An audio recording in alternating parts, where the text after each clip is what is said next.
The gleaming Petronas Towers, Kuala Lumpur's best-known landmark, and an iconic symbol of a fast-developing and ambitious country. These days, like much of the city, they're adorned with a familiar slogan.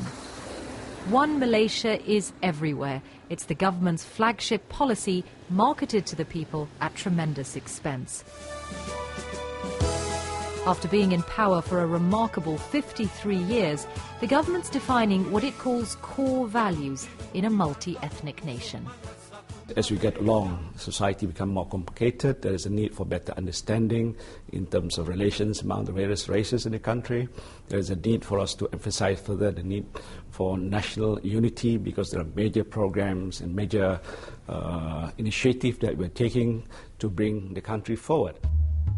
And Malaysia cannot take ethnic harmony for granted. This was the aftermath of the notorious race riots in 1969, days of violence that left a scar on the nation and led to affirmative action for the majority Malays. Today, they continue to enjoy privileges over their fellow citizens. In recent years, there's been increasing evidence of what even the government admits is a brain drain. Well over 100,000 Malaysians choosing every year to leave their country. Most of them are ethnic Chinese or Indians.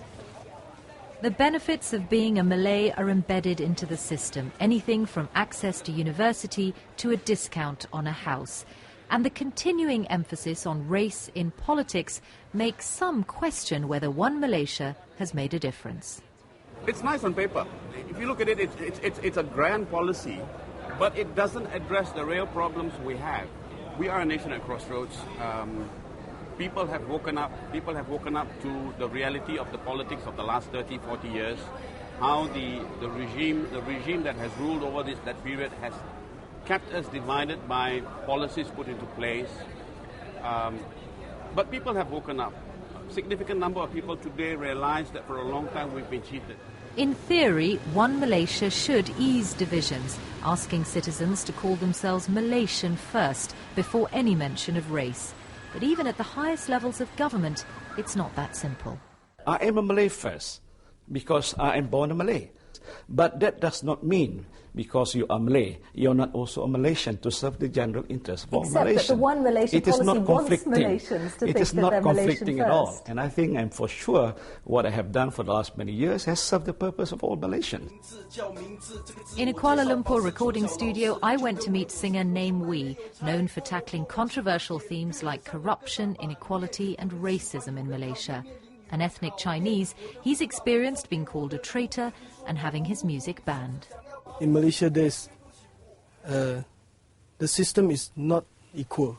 Our PM say One Malaysia, but this is just a dream, a vision. It's on the sky, you know. Everybody should support One Malaysia, but this is not real. Namewee says he'll continue fighting against what he sees as racism in his society. And to really win over people like him, the government will have to prove that One Malaysia is more than just a catchy slogan.